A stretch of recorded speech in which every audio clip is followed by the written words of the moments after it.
Good evening. How's everyone feeling? We got any Democrats in the house? All right. Y'all give yourselves a hand. I had the pleasure of serving as chair of the Democratic Party from 2009 to 2013. Some things have changed, some things have not changed. We still got to fight. We still got to be with the people. We still got to align with labor and unions and teachers and hard workers. We need to make sure that we still turn out that vote on what date? May 5th. Then we got to come back on August 6th. All right. And then we got to come back in November 3rd. Okay? So those are the 3 dates we have to make sure we keep in mind. You have to make sure you're registered to vote 30 days prior to the election. All right? Early voting begins in this particular race on what date? April 15th. Okay, we got it.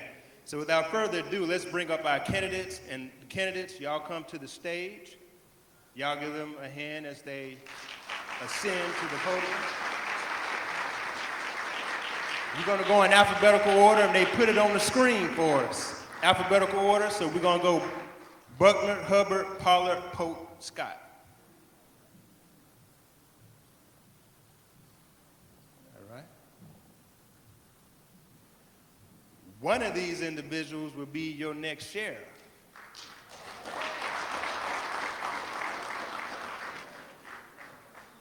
We start right here. Yeah. I'm just going by how y'all appeared on the screen. Yeah.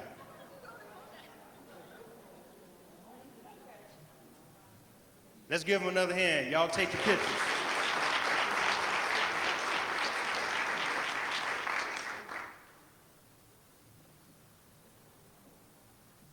I've had plenty of debates, but I like this side of the table here moderating, and I'm not in the hot seat tonight. I want to give it up again to the leader of this great house. He is a doctor, he is a president, he is a pastor. First and foremost, he's a man of God. He's a father and a husband. He's many things, but we need to give it up one more time for the great president, Dr.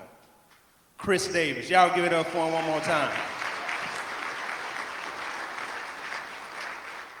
Now, if you are an elected official or you want to be an elected official, you're running for office, stick around. I'm going to acknowledge each and every one of you. Having been in that role, everybody likes to hear their name called.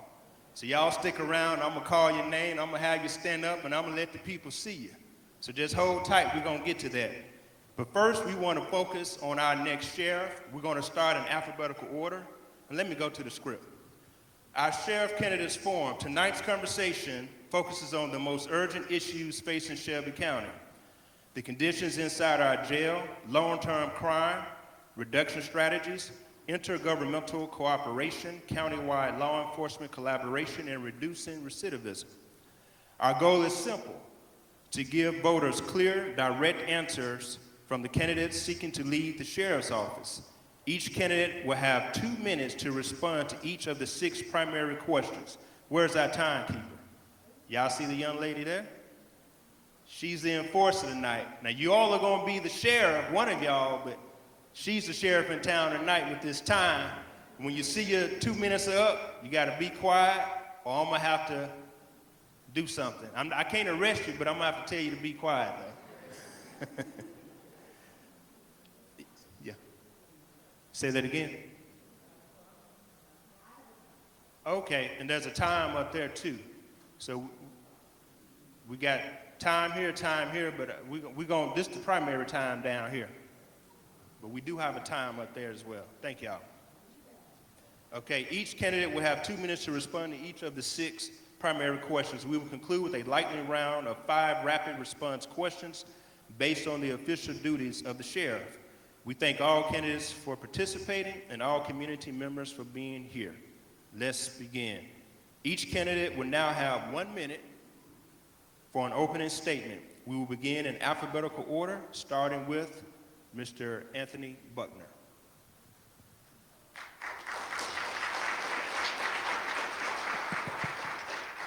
Good evening.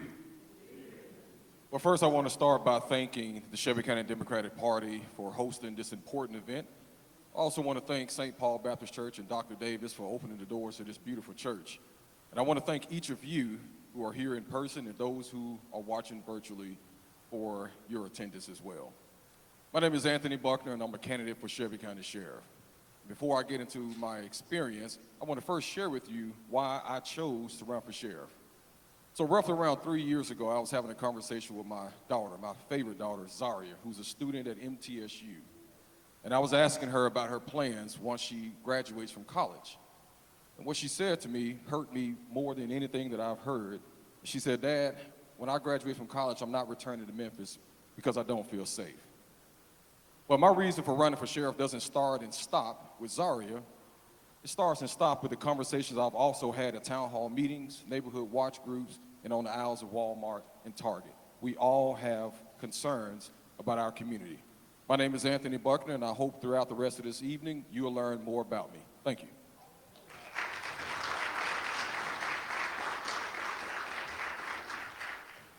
Greetings to each and every one of you all. My name is Reginald Hubbard. I'm a former assistant chief. I'm a husband for more than 35 years, a father of two. My start started inside the jail division. I began my career inside the jail, went from there to the law enforcement side, where I served as a deputy sheriff.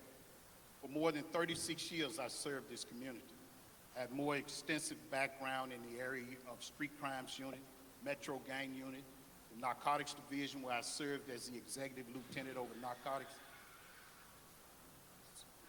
So I ask for your support and in this conversation in regards to this forum. Y'all give Mr. Hubbard a hand. And what we're gonna do is cut the time off back there if you don't mind, because we're confusing the folks here, and we're gonna let Miss Ruby be the timekeeper. So just stay focused on Miss Ruby down here, and that way we won't have confusion. Mr. Hubbard, do you need any more time? Because I know you got confused there. Just wrap it up. No, sir. I was looking at two different I times know. here. I apologize. We're gonna stop that. But I want this community to know that after 36 years, I'm looking to serve this community in the best way know how. So thank you and support Reginald Hubbard for Sheriff. All right, let's give him a hand. So we'll just stick to the time down here. And candidates, you don't have to come around. You can stand up or you can sit down where you are. That way we don't have a trip, and you might need to call me, but nah. I'm just playing, Pastor. But you can stand where you are or sit down where you are, but you don't have to walk around. Go ahead. Hello, citizens. My name is Ricky Pollard. I'm running to be your next Shelby County Sheriff. Our county is facing the challenge that requires real leadership and meaningful change. I believe the time has come to move forward with a stronger commitment to the safety and well-being of our communities. That is why I decided to run to do what needs to be done for the citizens of Shelby County. Crime remains a serious concern, and our streets and schools and neighborhoods deserve safe for every family. My goal is to work with the community to restore confidence in the sheriff's office and ensure the public safety is always the top priority. On Election Day, take place on May 5th, 2026. All right, Mr. Pollard, y'all give him a hand. Mr. Pope. Good evening, everyone. My name is Michael Pope, and I'd like to say thank you all for coming out to such a pivotal time we have here in Shelby County, making the next sheriff of Shelby County. We have all witnessed the epic failures of this sheriff's office. I'm running for this office because I bring to you almost 4 decades of service in law enforcement. I've served as the chief of police, and I'm currently serving now as a criminal investigator for the Shelby County District Attorney's Office. This sheriff's office needs a new leadership. We need a problem solver, a person that knows what to do and not being told what to do. I'm Michael Pope. I'm soliciting your vote.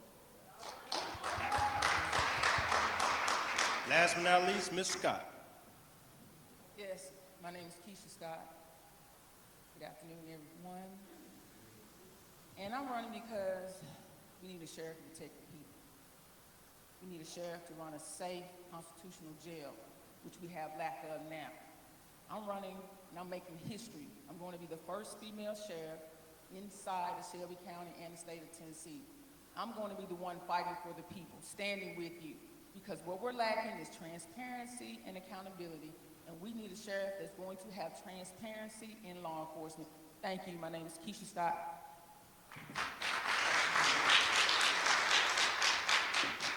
As we get into this, we've acknowledged the leader of this great house, Pastor Davis, but there's someone else we have to acknowledge because he's not here doing it by himself. He has to have a great lady that's standing beside him. Y'all give it up for First Lady Davis, who's also here with us. Thank you very much. All right. Now we get into our 6 primary questions. Each candidate will have 2 minutes. Ms. Ruby is your timekeeper. Let's get ready to go. We're going to start with Mr. Butner, and then we're going to go alphabetically to start from that point. First question. The Shelby County Jail has faced long-standing challenges related to safety, staffing, overcrowding, and compliance with federal standards. What is your plan to address the most urgent issues inside the jail, and what structural reforms would you prioritize in your first year? Thank you for that question. So I think there are 3 important things that face the Shelby County Jail right now: staffing, inmate health care, as well as the infrastructure of the building. So let's start with staffing. So 2 years ago, I became the chief deputy of the sheriff's office. And one of the first things that I tackled was trying to improve or enhance the staffing that we have, particularly inside of the jail. What I have put in place over the last 2 years have allowed us to hire 200 plus new correctional officers into our rank and file. In fact, 2 weeks ago, we started a class of 41 correctional officers. We have not done that in years. But in inmate health, right now the contract to service inmate health is held by the county. I submit to you that that contract needs to be held by the sheriff, because as sheriff, when I walk through the jail, and if I'm unhappy or dissatisfied with the services that the inmates are receiving as it relates to health care, I should have the authority to cancel the contract and find someone who can bring the services to the jail that the inmates and the detained population deserve. And then lastly, the infrastructure. I submit to you the first year within the sheriff's office, I will commission a feasibility study for the Shelby County Jail. There are a lot of conversations right now about building a new jail, but we don't even know right now how much life is left in the current facility. So my first year, I'll be tackling staffing, I'll be tackling inmate health care, and I'll be tackling the infrastructure with a feasibility study. Thank you.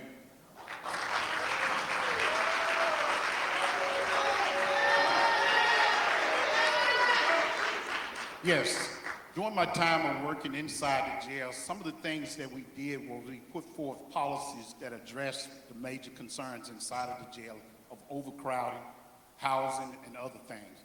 In this particular case, I would be presenting a strategic plan, 2026, before the community in regards to my plans. Those plans have 5 non-negotiable pillars. Number 1, budgeting. Number 2, transparency. Number 3, accountability. Number 4, infrastructure. And number 5, humane treatment. During my time inside the jail and working with individuals, the culture inside has to change. We are living with a culture inside of there that deals with friendship, relationship, nepotism, cronyism, and it's not working inside of there. So one of the things we have to do is look at changing the culture.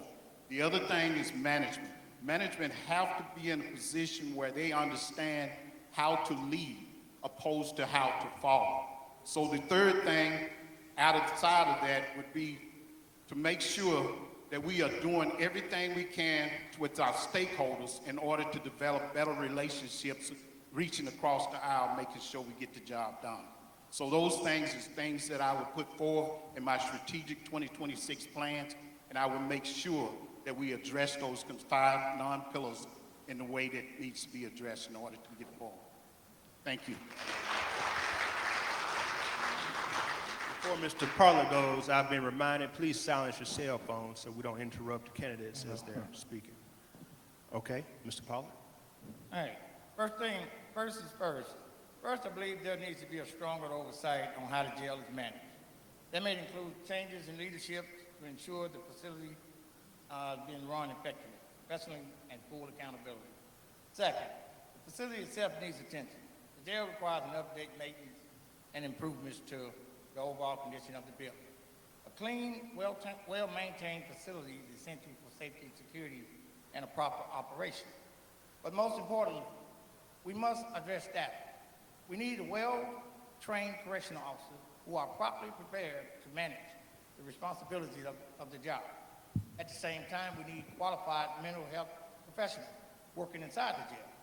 Right now, many correction steps are being placed in situations where they are expected to handle mental health issues without the proper training or support. That is not fair to the officer, and it does not properly serve the individual in custody. Bringing trained mental health professionals will improve safety, improve care, and help the entire system operate more effectively. Thank you.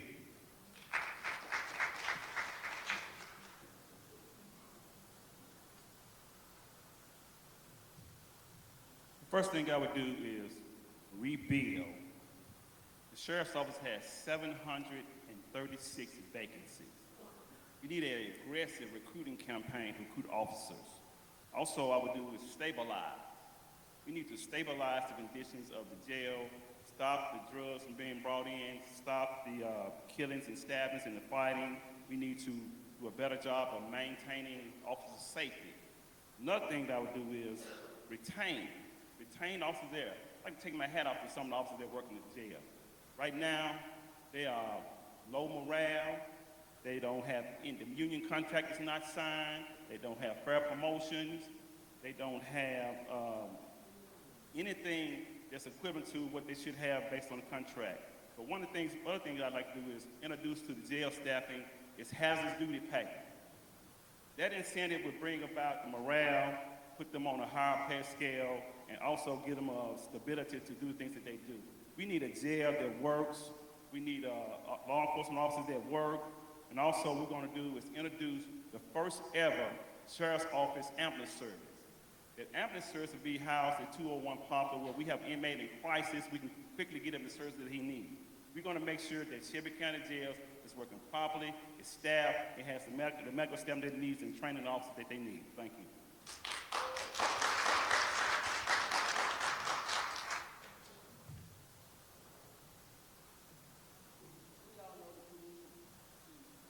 Y'all know the conditions of the jail.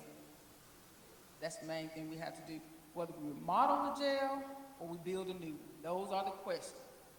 But we're going to have to do both, because while you're remodeling, you're going to have to build a new one. But you're not going to build it in a community amongst people. Nobody wants to be growing up looking at the backyard of a jail. That's the main thing. While we're doing that, we're going to have mental health. That's the number two. People know when you go into a jail, you can't get 24/7 care in a jail cell. That goes back to training. Officers aren't equipped to train to see somebody's detox, to see if somebody's suicidal, to see if somebody's having a chronic episode. We need mental health care professionals for that. And with me, that's what I'm going to do. I'm going to hire 24/7. You're going to have a doctor and a nurse inside the intake area to where they take that pressure off the corrections officer and they make that assessment. Either we're going to take them or we're not. And of course, the staffing, we all know we're 400 plus short. It's been like that. This didn't happen overnight, so we need to have a strategic plan from 2026 to 2030. We shouldn't be in this situation today if you have a 5-year strategic plan. That's what we're lacking: leadership and accountability. And there's no transparency in that. You have an oversight committee over the jail, so they can deal with those who are dying. Over 100 deaths in that jail. If you have an oversight committee, they can catch things like that. You have checks and balances. Thank you. My name is Keisha Scott.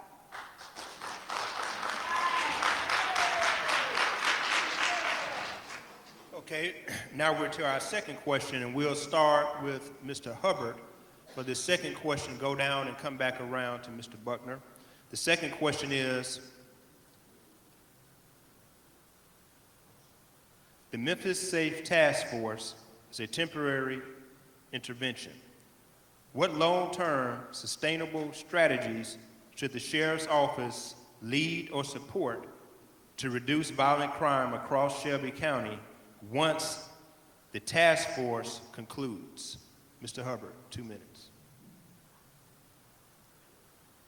One of the things that we have to do is look at things that feed crime. Those things are poverty, those things are narcotics. So the sheriff's office, as your next sheriff, I would look at new ways of addressing narcotics in our community. One of the ways is that we would be going on offense opposed to defense. For so long, we have went on defense with narcotics and we have locked individuals up, and the charges did not meet criteria. Most of those that are locked up inside of Shelby County Jail are on felony charges, but are users. We will look at redirecting the way we do business as it relates to narcotics crimes. And we would go after those dealers that are pushing drugs to our young people and address those concerns. So we most definitely would look at the ways to deal with narcotics in order to address the concerns we have in our community. Thank you very much. Mr. Pollard? First thing I'll do, well, I'll piggyback. If I'm elected as sheriff, what I'll do, I'll take Shelby County Sheriff Department, give it to other municipalities, and give it to other municipalities, and pour from each agency to piggyback on what they were doing when they were here. Think about it. A lot of people don't want the task force here. Task force, they're here and they're doing what they're supposed. They're doing what they're told to do. But think about it. If I was sheriff, I would give it Collierville, Barley, Germantown, and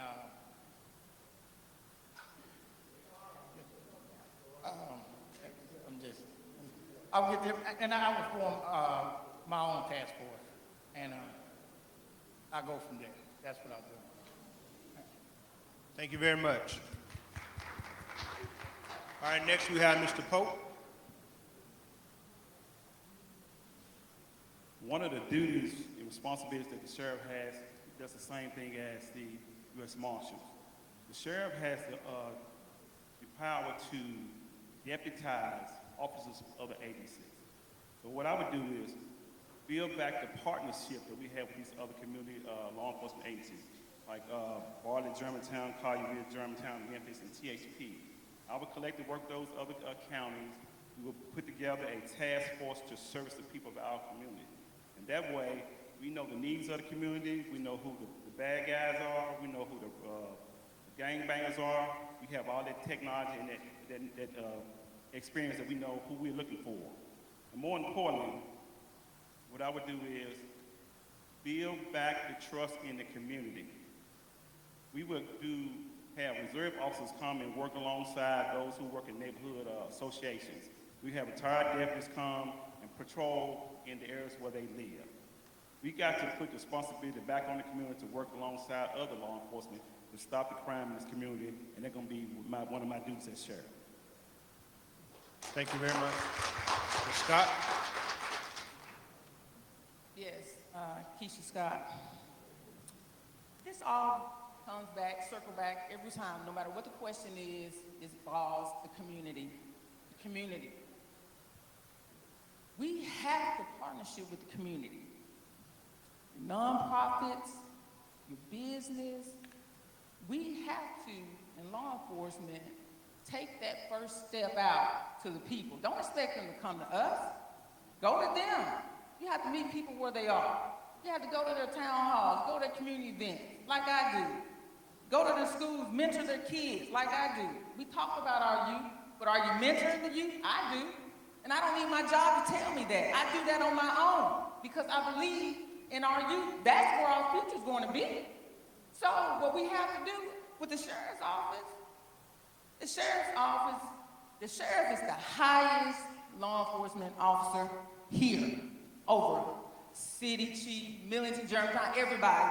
The sheriff has his thumbprint on Memphis and Shelby County, okay? The sheriff had to step up and say, this is my county, this is what we're gonna do.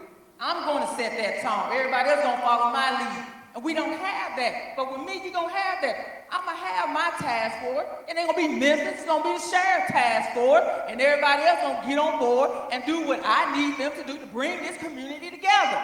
And that's what it's gonna take. We gotta start that drive. Get on board, everybody. This is a community thing. It's not just the sheriff. Put the hands back into the people, the sheriff's office. Take politics out of it. This is your community. Take it back. Stand up. Stand with me and fight back and take your city and your county back. My name is Keisha Scott. I'm going to be your first female sheriff in Shelby.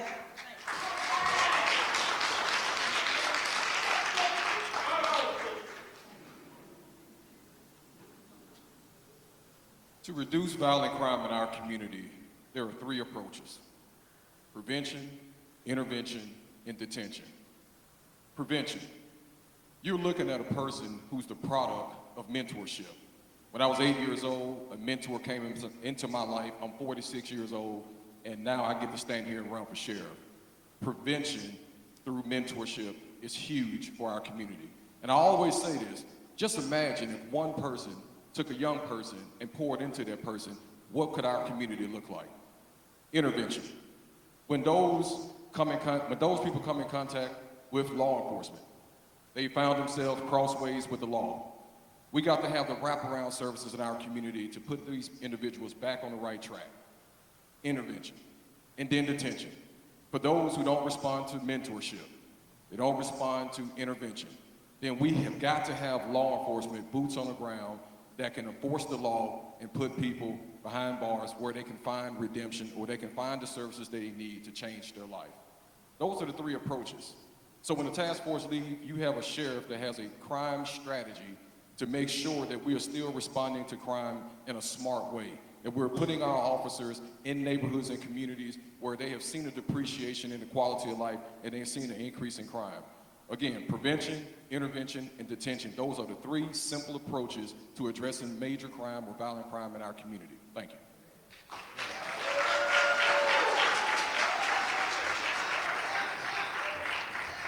Now we're on question number 3. This is a very important question. I think it was mentioned up here. But if there's a natural disaster here in our community and they look for leadership in this community, they're not going to look to the city mayor or the county mayor. They're not going to look to the municipal governments.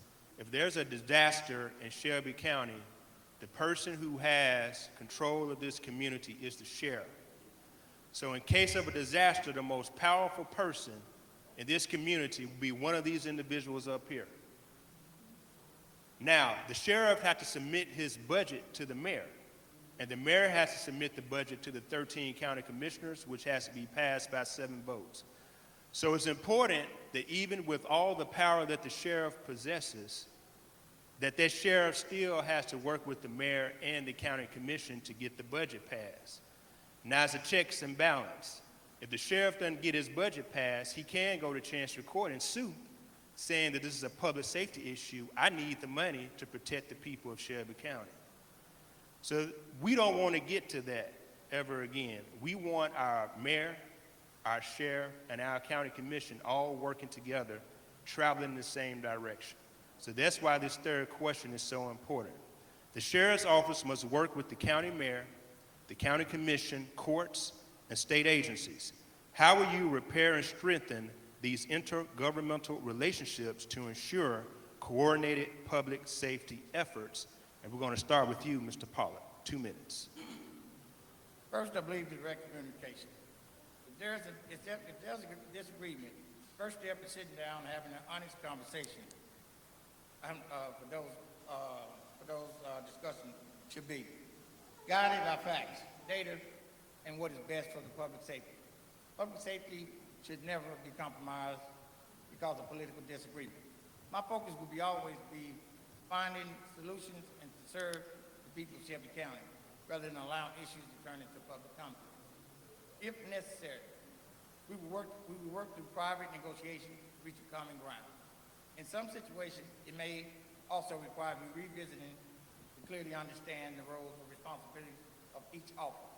When those roles are well-defined and respected, it helps prevent unnecessary conflict and keeps the focus where it belongs, on protecting the community. Thank you. Mr. Pope. One of my greatest strengths is relationships. As the next sheriff of Shelby County, I will maintain a great relationship with the next mayor, with all the city leaders, all the county leaders, all of the chief of police of this county. It's important that we put people first, and people understand the importance of sheriff's office. What the thing that's important is you talk about a natural disaster, there are certain things that we gotta have. So those things have to be talked about in board meetings, retreats, special council meetings, to ensure that when it's time to get a budget set, presented to the stakeholders, that we talk to the clergy, we talk to the community leaders, and everybody's on the same page. And whatever those articles are that the sheriff needs to keep Shelby County safe, that the mayor will go automatically sign off on it. Because we had those discussions, we know what's needed, we have relationships, we make sure that all the funds for the sheriff's office is allocated and go to what they were designed for. Thank you.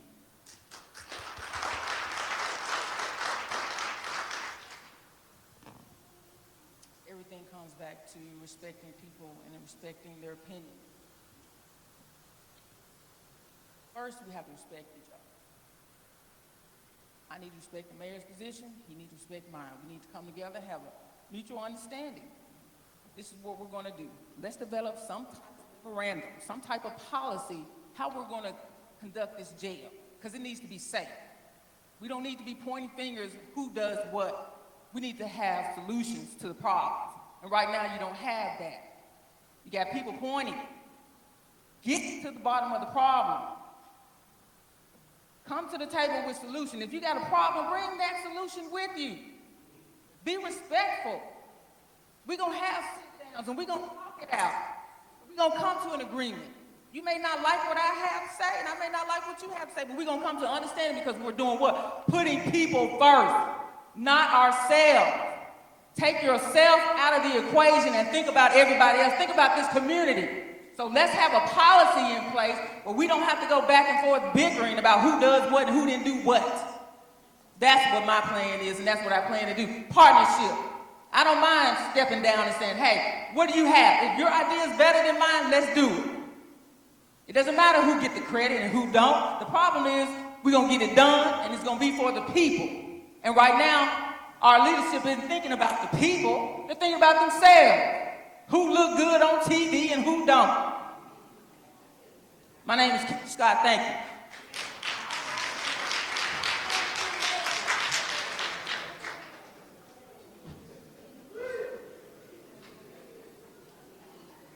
In my 20-plus year career, I've had the pleasure of serving as as a hostage negotiator for about 8 years.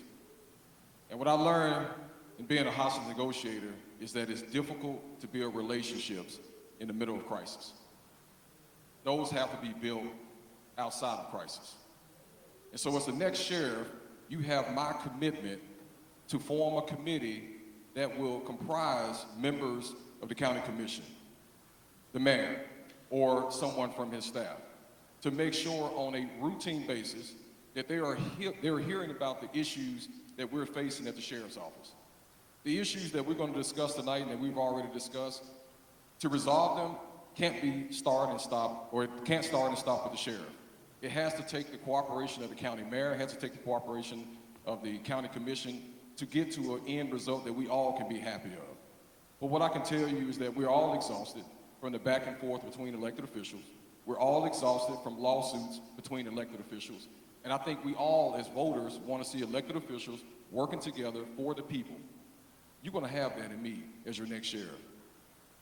Right now, I have the pleasure of working with several of the county officials, trying to come up with solutions to get us through the next day, the next week, the next month. You're going to have that commitment with me as your next sheriff, because I truly believe that we can really, really build relationships when we're outside of crisis. Thank you.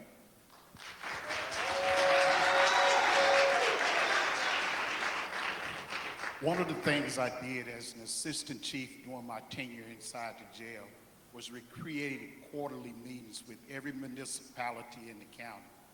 We developed relationships with those individuals.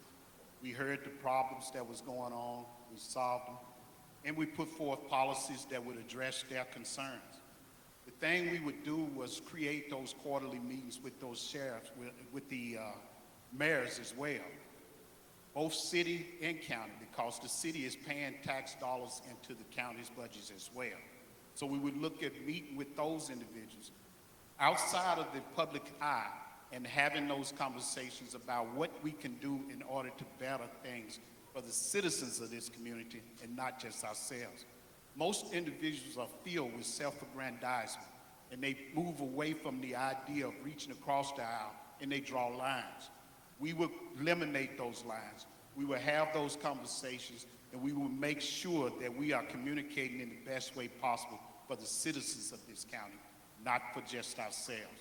So I would look at quarterly meetings. I would look at making sure that I'm communicating that information back to the staff and other people, and making sure that we do the best possible job for the citizens of this county.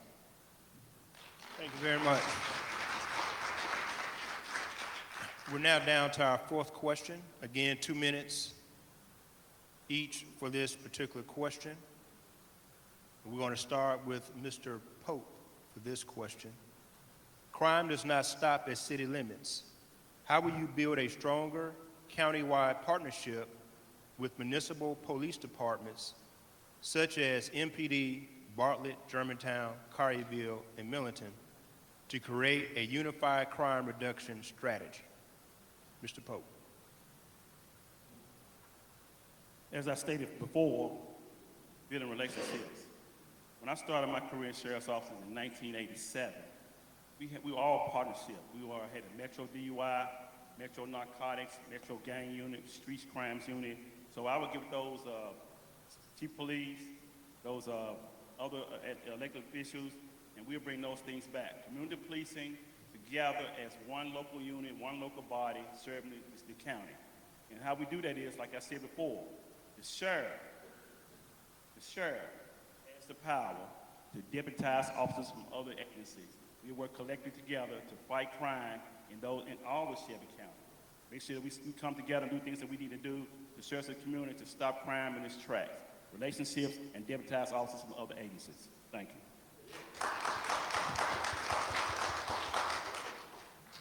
Everything circle back to the community policing. That's what I always talk about in all my forums. We're going to have to get with all the other agencies. It's possible we've done it.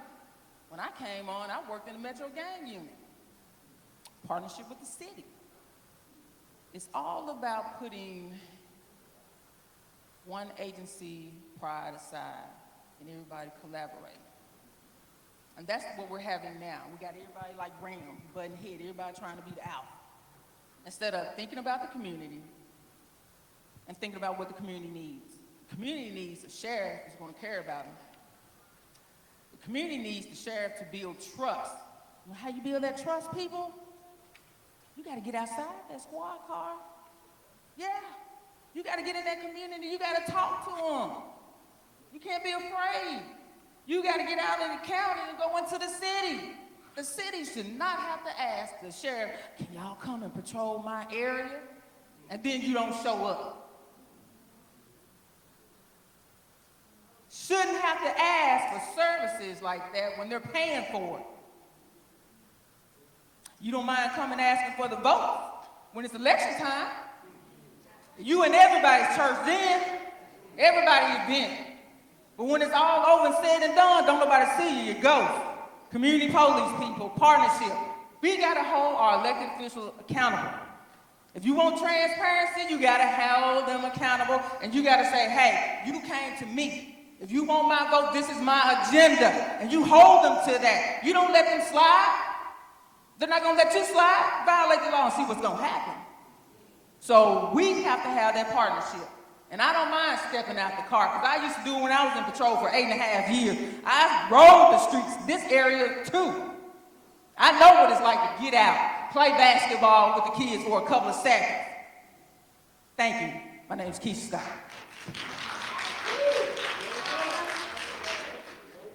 The person who wears the shoe knows where it hurts, and the shoemaker knows how.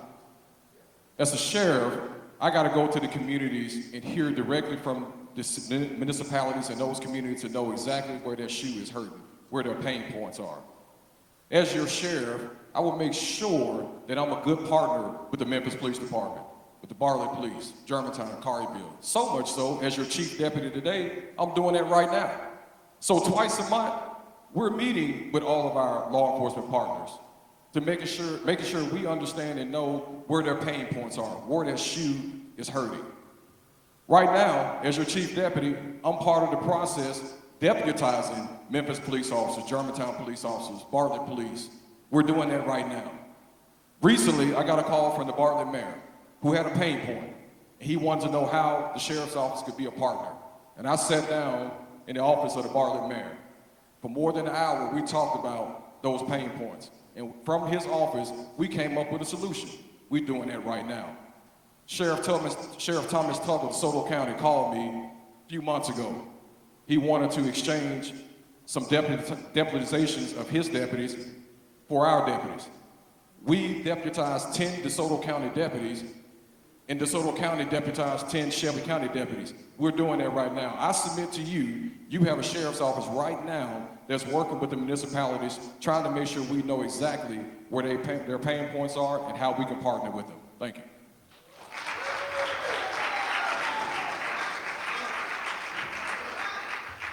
The relationships with the municipality is not a stranger. These are the very individuals that are over those facilities that I rode in cars with. Our best days in addressing crime in this county was when we were partnering with those municipalities. I was in the car with Bartlett office. I was in the car with the Germantown, Carterville office. Those individuals became friends.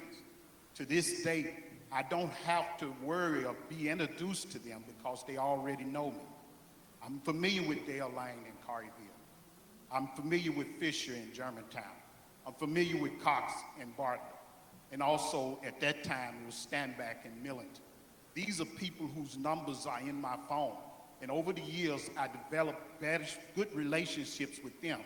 And the calls came 1, 2, 3 o'clock in the morning, and we addressed those issues. So we have to get back to that. How we lost that, I have no idea. But we have to find a way to get back to the partnership that we had back in the day when we were all rolling together. In 2019, Germantown and Carterville boast the #1 and #2 safest cities according to SafeWise in the state of Tennessee. They've lost that. They're not even in the top 20 now because of the relationships in this county now. We have to get that back. So for the people that we are talking about as relates to developing relationships with, these are people I'm already in good relationships with. And I'll continue those in the next days as I become your next sheriff.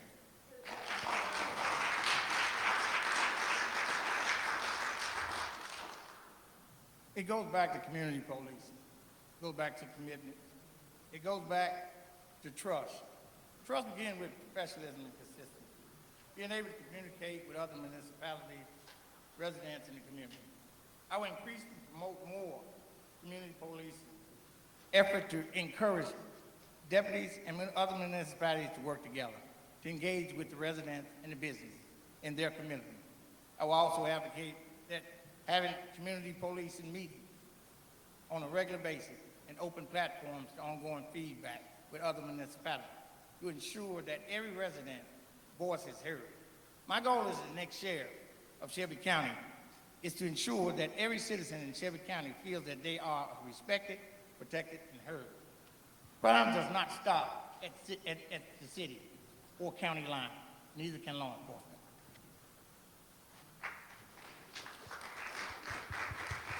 So I'm gonna give you a little game plan. So we're through 4 of our 2-minute long questions. We only have 2 more left, and then we have approximately 5 1-minute questions, and then we're gonna be out of here. I was told we want to release y'all by 8 o'clock. Now I go to a Baptist church. We're in a Baptist church, but we ain't gonna tear it tonight. We're gonna get you home at a decent hour, Mr. Henry Perry. Y'all give it up for Mr. Henry Perry, longtime head of the Teamsters. And his daughter and I attended the best high school in the city of Memphis. We are in the heart of Whitehaven High Tigers. Let's go Tigers, me and young Perry. Let's go Tigers. We got some Tigers in here. We got our old coach back too, Stan Collins back. That's the football coach. We got any other unions in the house? Y'all get that? All right, y'all clap it up. Any more unions in the house? We union strong all day long. We got any? We got ASME, we got IBEW, anyone else? Okay. Just wanted to give a shout out to the unions. After these final two-minute long questions, I'm gonna get through these candidates who are here before we get into the 1 minute round, because we wanna make sure while you're still up and you got your mind right, you can see all these other candidates who are here running for office as well. So this is question number 4. It's dealing with recidivism. We're going to start with you, Ms. Scott. All right? Here's the question. Recidivism remains a major driver of crime. What can the sheriff's office do directly, and what partnerships can it build to reduce repeat offenses and support successful reentry? Recidivism reduction. Question 5, starting with you, Ms. Scott. 2 minutes. Yes, first, we have to set up some type of training for our individuals. I have a jail release program that I will put in place for 18 months. An individual can get training while incarcerated. So by the time they get out, they can obtain a job. If you want to stop recidivism, you have to give people a job. You have to give them license. A lot of people don't have ID. You have to give them education. A lot of people don't have education. So we have to develop them while they're inside, so when they get out, they won't come back. That's the main thing. And while they're in, they got to be able to connect to their loved ones. That stops that re-entry, that recidivism over and over again. You got to have connection. So training, that's one thing offered for them. And then education. My name is Keisha. I know Scott. History in the making. First woman sheriff. I know my name. Thank you though, but I know it.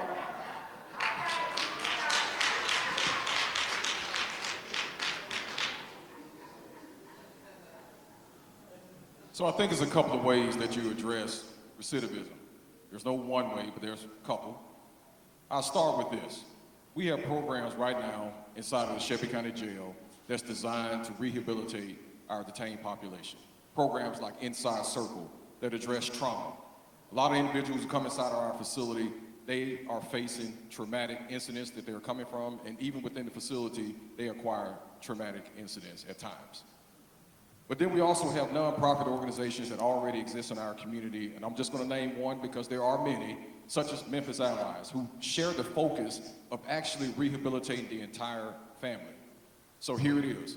We can rehabilitate a detained individual inside of the facility, but if they go back home into some of the environments that they come from, then they're likely to reoffend.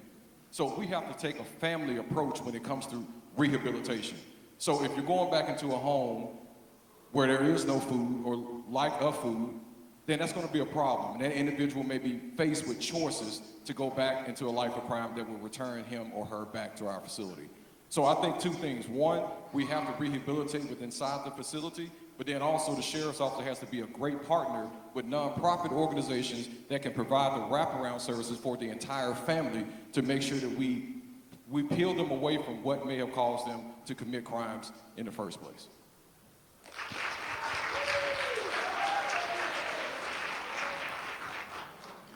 Problem with recidivism in our county is most of those individuals enter our jail 6 or more times.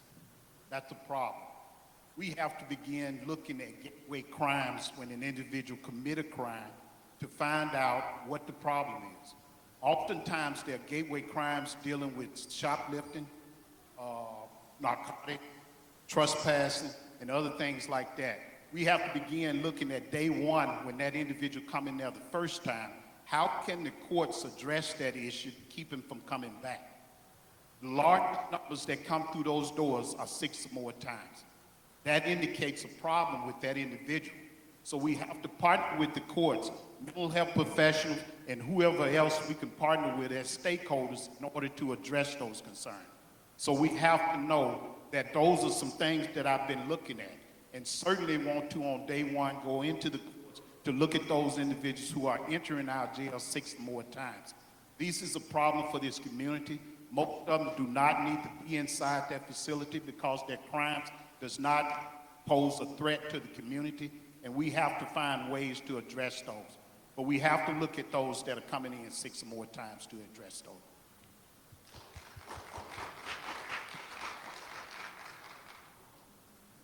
It all distilled on the improvement of the jail. The Shelby County Jail is a key responsibility. The Shelby County Jail is a key responsibility of the Sheriff's Department and must be run safely, professionally, and efficiently.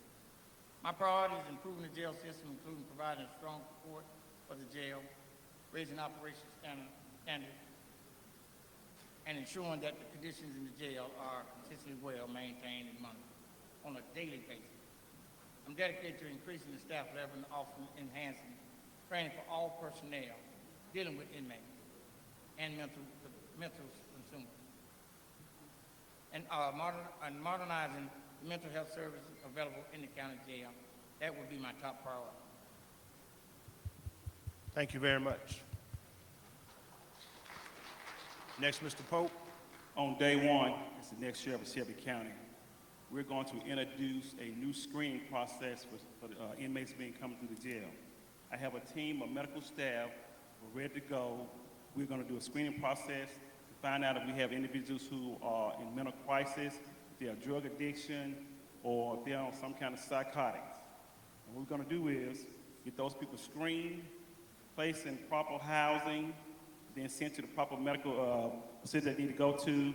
And while they're there, introduce a program where they get coaching, training, education, and once they get released from jail, that coaching is going to follow them.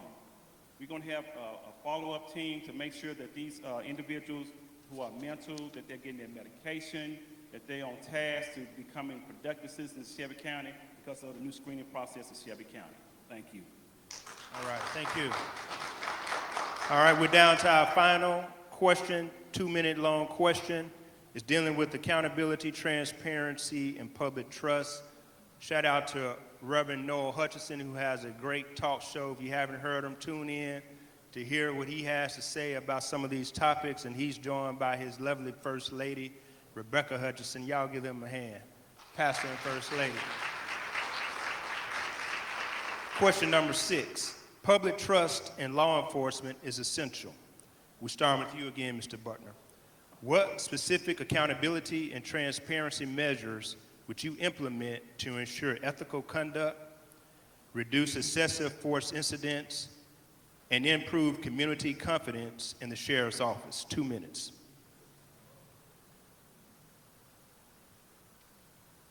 Give me those 3 one more time, I'm sorry. Yes, sir, 3 points. What would you do to implement and ensure ethical conduct, reduce excessive force incidents, improve community confidence in the sheriff's office? Okay, so I think when it comes to ethical conduct and it comes to using force, it starts with who we choose to hire. That's where it begins. We got to make sure that we continue to hire or select the individuals that will best serve our community. But then also, we live in a time now where we have a lot of technology to help manage our staff. We have policies.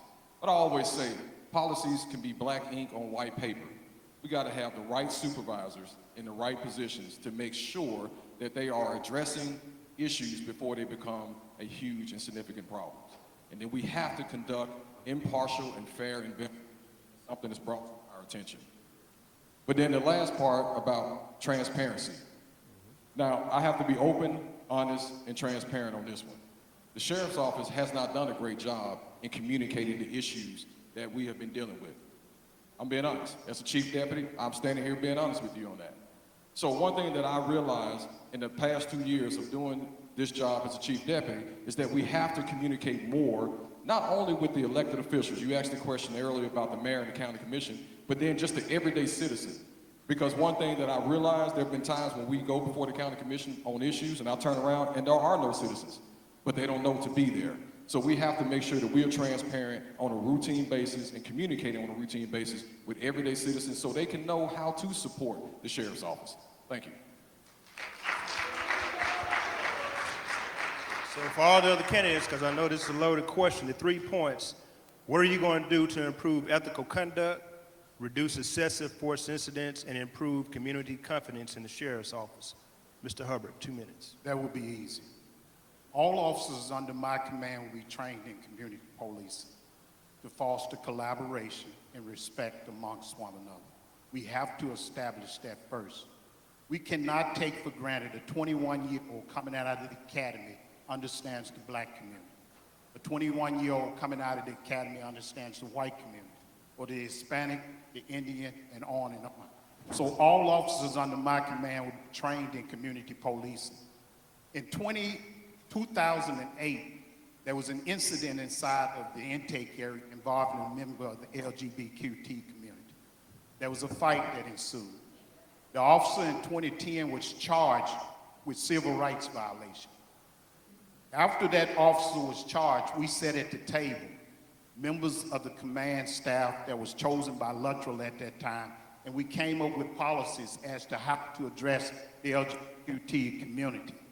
During that time, policies was submitted, and a curriculum went out for the entire department, and all of us went through that training for the LGBTQ community. We have to do that on this end as well in order for officers to understand and respect the community they serve. Members of law enforcement should be an example of our community.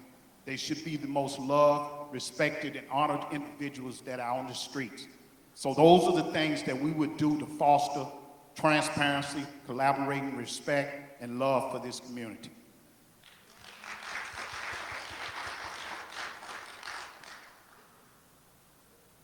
One or two, 3 things. One is accountability, transparency, professionalism. Starts with a clear policy, training and supervision. I will charter a clear de-escalation policy that will require regular training for all deputies, and when deemed necessary, when a situation arises. I will assure the use of force to be reviewed immediately and transparently, holding deputies to a clear standard of consistency and professional level of those duties, expectations of the Shelby County Sheriff's Office. No one, and I mean no one, is above the law. You can't apply the law and the law not apply to you.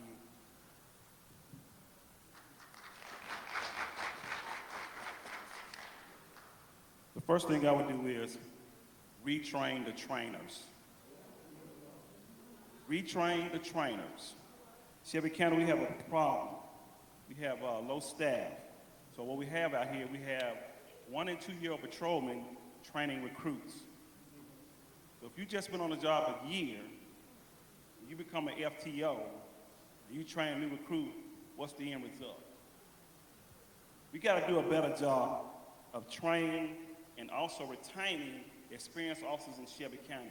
A lot of officers are leaving Shelby County in droves going to other agencies. We need to give them new incentives to want to stay. We need to make promotions fair. We need to make job bidding fair. We need to sign a memorandum of understanding and take care of the people who work with Shelby County. Hadn't been signed in 3 years. And besides that, we're going to enhance the body cam. We're going to make sure that when those guys go through training, that they get the proper training, that they know the laws. What we find out is a lot of officers become intimidated when somebody says something about the law. You have to know the law that you're serving, that you're issuing, what you're doing. So we're going to retrain the trainers.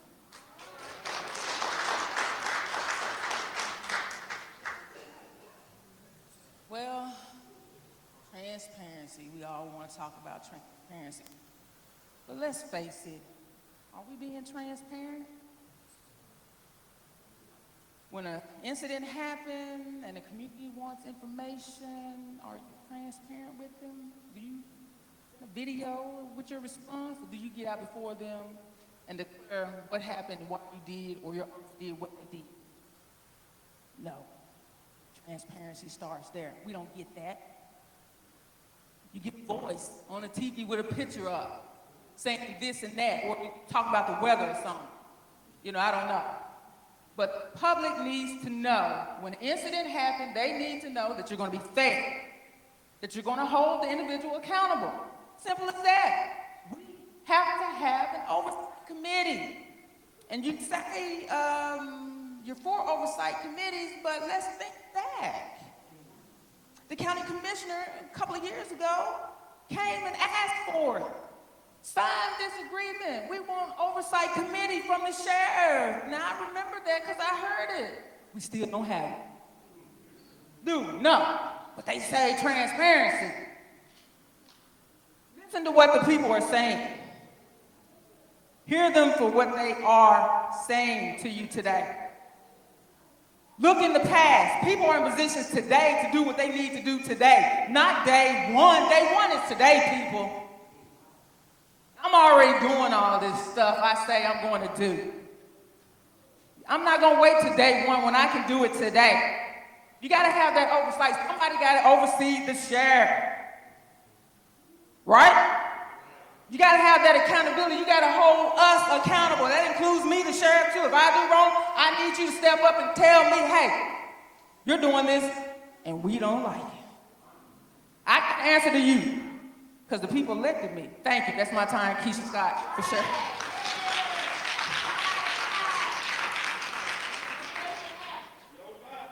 All right, we want to get to the other candidates and elected officials who are here with us. They're busy, but they're taking time out of their busy schedule to be here to support the Democratic Party in this forum. I think Mikhail Lowry was on his way, but he does have his campaign manager here, Felicia Hicks Walker, on behalf of the Lowry campaign. Let's give them a hand. Next, we have Mr. John Bradley, who's running for County Commission District 10. That's Orange Mound, y'all. Give him a hand. Sometimes we just say the mound. You say the mound, we know what you mean. Orange Mound, District 10. Next, we have Mr. Benny Smith running for the county clerk's office. Y'all give him a hand. All right? Have I gotten everybody on that row that's running or elected? Please, announce yourself. Smiley campaign for county mayor. Y'all give her a hand. Miss Whitney, you had the hat and the glasses on. I couldn't recognize you. Thank you very much. All right, now we're going to the middle row. In the back, we have Miss Legina Mitchell Scott running for County Commission District 13. Y'all give her a hand. District 13 is Poplar Corridor, East Memphis, for those who don't know where that is. All right, next we have, we have Mr. Jonathan Lewis running for the county commission seat in this district, District 9, Whitehaven. Mr. Lewis, give him a hand. Yes, ma'am? Let's give her a hand. All right? Yes, ma'am. Estridge, I am running for District 6, and that is the Memphis Shelby County School Board. I would appreciate your vote. Thank you. All right. Anyone else in this row right here? Yes, ma'am. Latonya Rudd, running for County Commissioner, District 10, Orange Mound. Dr. Manning for the Sons of Hall, City Clerk. All The right. Sunday Hall City Clerk. Thank you, County Clerk. My apologies. All right. Anyone else? Ms. Carpenter, where you running? Latonya Rudd, I want to say executive committee for District 30. All right. Executive Committee. We vote on the Tennessee State Executive Committee members for the Democratic Party. That's something you vote for as well, so look for that on the ballot. We got a long ballot. Be sure you vote for all of the candidates running. Now we're on this row here. All right, coming forward, Joseph Lee for trustee. All right, y'all give that a hand. Mr. Lee, been around for years.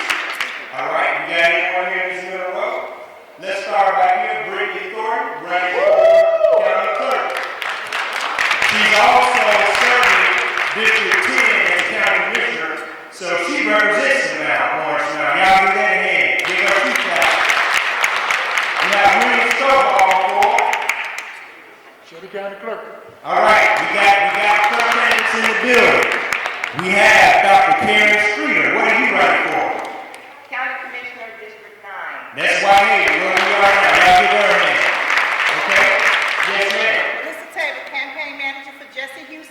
Tennessee House 97. Okay, let's give that a hand. Try to flip that seat and make it real crack. Yes, please. All right, all right. Very important. Anyone else in this row here? All right, let's move over to this row. All right. Okay, Colin Stocks, running for criminal court clerk. I'll let you say it. Go ahead. My name is Carla Scott, and I'm running for criminal court clerk. I appreciate your prayers, your support, and your vote. Let's give that a hand. We all know her sister who is now on Florida Judge Lee Stocks, one of the best judges that served on circuit court here in Shelby County. Thank you so much for being here, Ms. Stocks. Okay, now we're on this row. We have another row. Okay, I'm gonna get to y'all. Go ahead, man. Patrice Minner, running for juvenile court clerk. All right, let's give that a hand. All right, you're not running for office, are you, Brent? I'm running for Jesus. Thank Brother, please, thank you, all right? Y'all got something to say. All right, Brother Ray Thompson in the house. We have another row, Dr. Marie Favis. I'll let you say what you're running for. Good evening, Dr. Marie Favis, proud to run to serve as your next Shelby County Mayor. All right. Last but not least, we have the first vice president of the Shelby County Democratic Party. He's also a candidate for County Commission District 8, which represents downtown and midtown. I am Will Richardson. I appreciate your support for County Commissioner District 8 because y'all know where there's a will.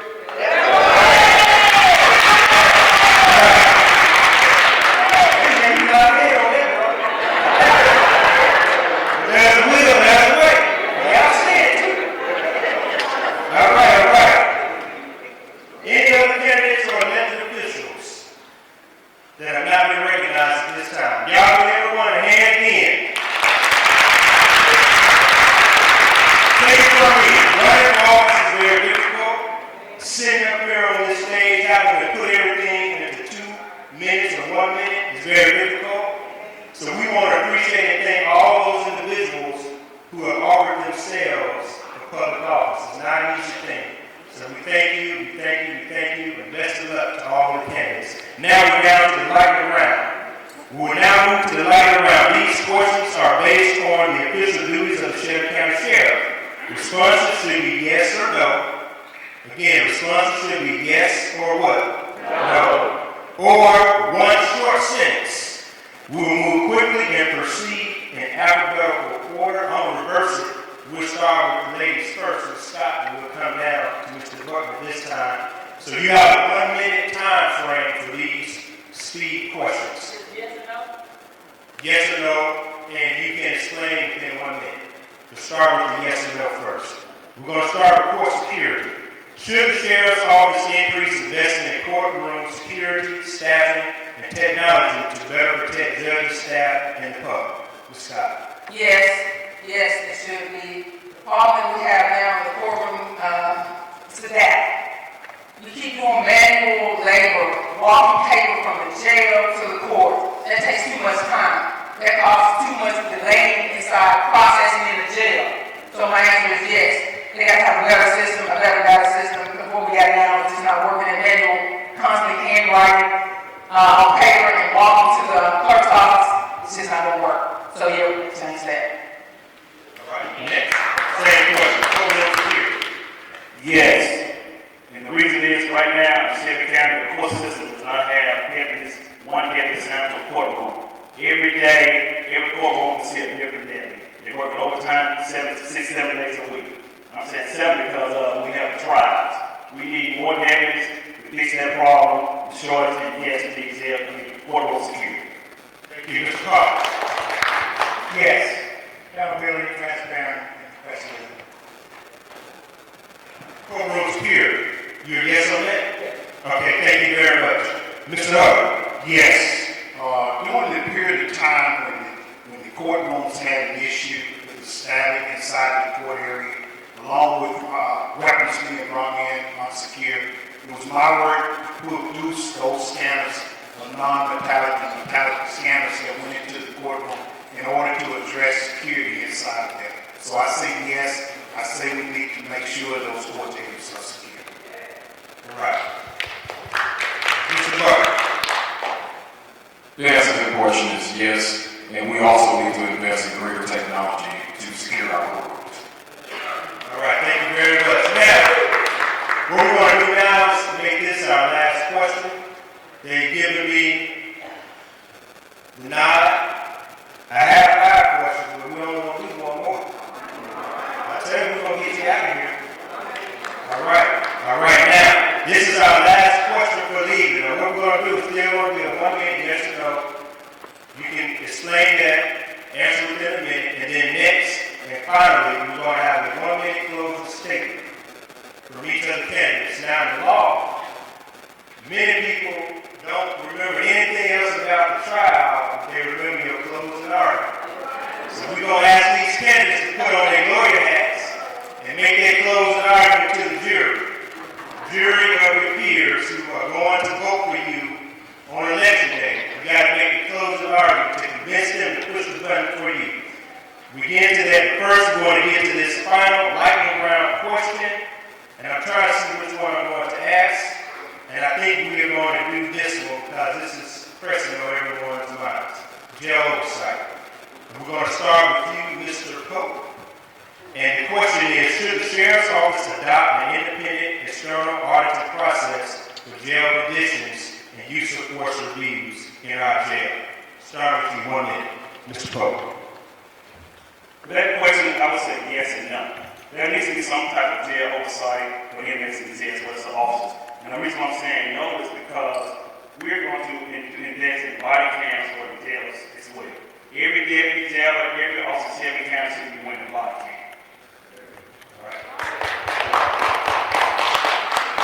Yes to that, and for the oversight, you gotta have oversight for the jail.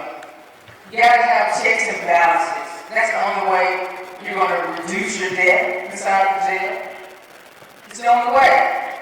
Another thing is just common sense. Common sense thinking. It doesn't take a rocket scientist to do the right thing. You gotta have accountability. I believe all of them should be wearing vests, and they all should be wearing body cams as well. Just transparency for the people. My name is Keisha Scott. The answer is yes. One thing that I've learned over the last 20 years is that it's always good to have someone from the outside come in and look at your operations, look at your policies. Right now we have an accredited jail, so people come in, but it's always healthier to get more eyes on the situation. We learn through the court system, when we bring in experts from various areas to come in and look at your operation, you can learn something from anybody. So the answer is yes. I think we should have some oversight where people come in from the outside to look at our policies, look at our procedures, look at our infrastructure, and offer recommendations that we can institute to make our jail a lot safer. The answer is yes. Any measures put in place to give oversight to the jail is a good thing. We need that, so my answer is yes, most definitely we need to put that in place. Thank you. All right, Mr. Parker. I say yes. Oversight is important from an outside standpoint and an inside standpoint. Transparency, like I said, transparency, accountability is the most important thing that's really going to be going from sheriff's office right now. Thank you. Y'all give the candidates another hand. We're going to allow them to make their 1 minute closing argument, and then someone from the Democratic Party will come up and close us out. But I do want to acknowledge Mr. J.B. Smiley Jr., former chair, City Councilman J.B. Smiley Jr. He has come to stand third way. He's running for Shelby County Mayor as well. Okay, now, we're going to start with you, Ms. Scott. We're going to let you do your 1 minute close to the audience, and you have to tell them why they should elect you as sheriff when we start voting in April and May. 1 minute, Ms. Scott. Yes, Keisha Scott. Well, we all know and see right now that nobody really say crime is down. More people, they still up this crime, right? We still feel it. Even though the National Guard is here, we still feel it. And they're here because we haven't done our job for law enforcement. They're doing the work for us. That's not acceptable. And we as people got to come together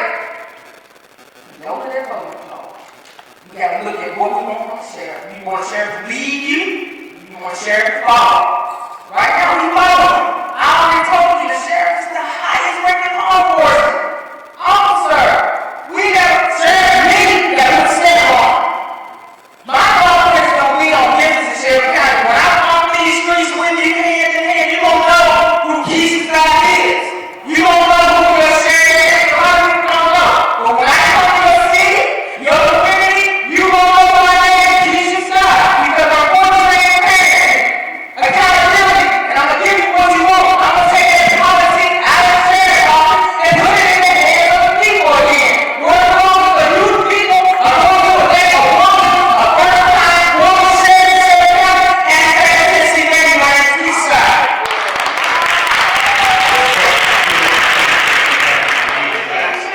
Go, Mr. Pope, 1 minute, close the door.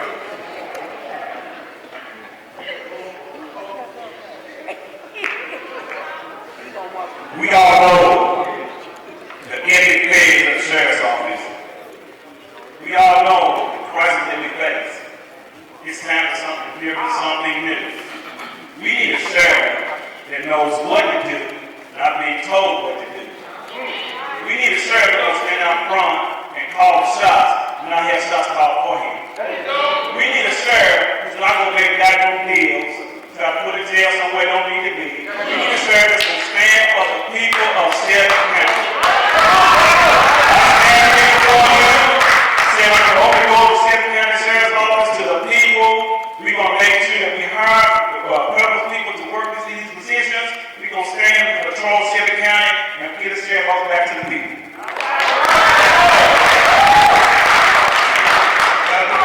Bring out to my next crowd. But make these close nervous. My name is Shelby County. I want to be the next sheriff of Shelby County because we need steady experience, leadership, focus on public safety and accountability. Shelby County deserves leadership and commitment and safety. If I'm elected, I will work every day to strengthen law enforcement, support our veterans, and protect our community. Vote make it pretty hard. Mr. Hubbard. Yes, experience matters. I worked for 6 different sheriffs during my tenure, and under those I learned some things. So on day one, I'm poised to go in and make the right decisions. I'm the only candidate in this race who's a member of the American Corrections Association. Poised to face the most pressing issue that this community has right now. So I'm asking that this community go out and vote for Reginald Hubbard to become the next sheriff.